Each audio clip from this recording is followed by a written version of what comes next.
오늘 우리가 함께 나눌 하나님의 말씀은 요나서 3장 3절의 말씀이 되겠습니다. 이에 요나가 주의 말씀대로 일어나 니느웨로 가니라. 이제 니느웨는 사흘 길을 다닐 만큼 힘이 큰 도시더라. 첫 번째 하나님의 말씀이 요나에게 임했을 때 그는 불순종했습니다. 하지만 두 번째 하나님의 말씀이 임하였을 때 요나는 순종하게 됩니다. 그런데 이어지는 말씀을 보게 되면 요나의 순종이 온전한 것이 아니었음을 알 수 있습니다. 3절 말씀에 니느웨라는 도시는 사흘 길을 걸어야 할 정도로 큰 규모의 도시였습니다. 그런데 요나가 사흘 동안 걸어야 할 길을 하루만 다니면서 그것도 딱 5마디만 외치게 됩니다.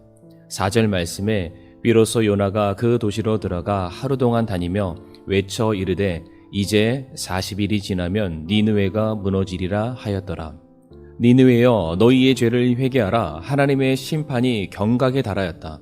너희가 돌이키면 하나님께서 너희에게 은혜를 내리실 것이다. 그러니 회개하라. 요나는 이와 같은 권면과 책망의 말을 니느웨 사람들에게 했던 것이 아니라 그저 무관심하게 사흘 길을 고작 하루만 달려가면서 외쳤던 말이 이제 40일이 지나면 니느웨가 무너진다였습니다. 하나님의 말씀에 어쩔 수 없이 요나가 순종하기는 했지만 여전히 니느웨가 하나님의 용서와 자비를 받는 것을 원치 않았던 마음이 있었던 것 같습니다. 그런데 우리가 오늘 말씀에서 주목해서 살펴봐야 될 것은 요나의 순종은 지극히 소극적이었고 온전하지 못한 일이었지만 그 결과는 대단히 놀라웠다는 것입니다. 5절 말씀에 이에 니느웨 백성이 하나님을 믿고 금식을 선포하며 그들 중에 가장 큰 자로부터 가장 작은 자에게 이르기까지 굵은 베옷을 입었다라고 되어 있습니다. 요나가 전한 메시지를 듣고 왕부터 모든 사람들 그리고 짐승에 이르기까지 하나님을 믿고 금식하며 회개하는 역사가 일어난 것입니다. 다시 말해 니느웨의 모든 사람들의 집단적인 회개와 삶의 변화가 일어나게 된 것입니다. 어떻게 이와 같은 엄청난 변화가 일어날 수 있던 것입니까? 그것은 다름 아닌 요나가 전했던 메시지, 그것도 고작 5마디밖에 되지 않은 짧은 메시지 때문이었습니다.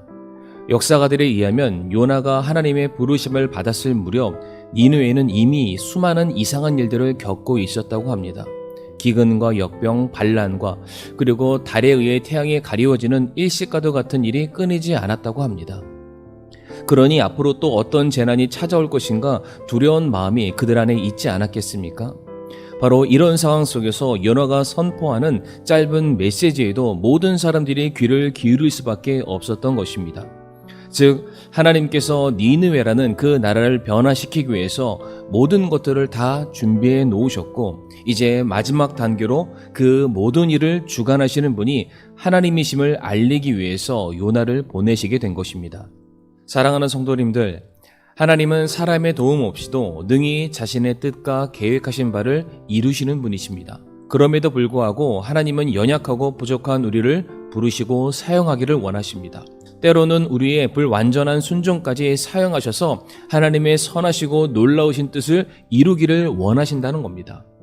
우리는 잘 알고 있습니다. 우리는 완전하지 못합니다. 우리는 항상 부족합니다. 자기 중심적인 욕심에 사로잡혔을 때가 참 많습니다. 그래서 하나님의 말씀에 순종하기를 더디하고 주저할 때가 너무나도 많이 있습니다.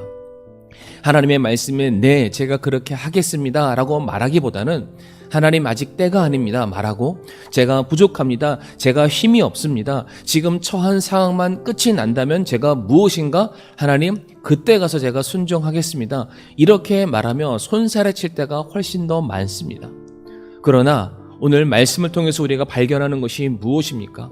우리는 부족하지만 우리는 연약하지만 우리에게 주어진 하나님의 말씀에 순종하는 바로 그때에 놀라운 일들이 일어나게 된다는 것입니다.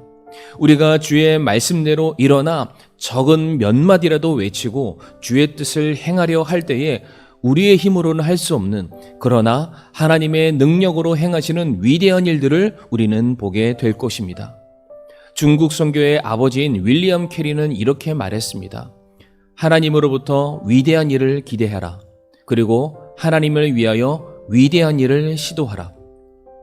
우리 자신이 대단해서가 아닙니다. 우리를 자기 일꾼으로 부르신 하나님이 위대하시기 때문에 우리가 하나님으로부터 위대한 일을 기대할 수 있는 것이고, 이제 하나님의 영광을 위해서 우리가 위대한 일에 쓰임받고 사용되는 일을 기뻐하는 그 마음, 바로 그 모든 일에 오직 순종함으로 나아가는 우리들의 삶, 그리고 2021년도 새해가 되기를 간절히 원합니다. 그래서 지금까지 상황과 환경 때문에 우리가 할 수 없었던, 때로는 하지 못했던, 온전히 순종하지 못했던 주를 위한 모든 일들을 다시금 새롭게 시도해보는 저와 성도님들이 되기를 원합니다. 나는 할 수 없지만, 나는 연약하지만 나와 함께 하시는 하나님께서 내게 능력 주시고 나를 도우시며 나를 통해서 행하실 놀라운 일들을 우리가 기대함으로써 그동안 하지 못했던 주를 위한 일들을 이전보다 더 적극적으로 동참하며 헌신하며 나아가는 순종의 성도님들, 신실하신 성도님들의 오늘의 삶이 되기를 간절히 바랍니다.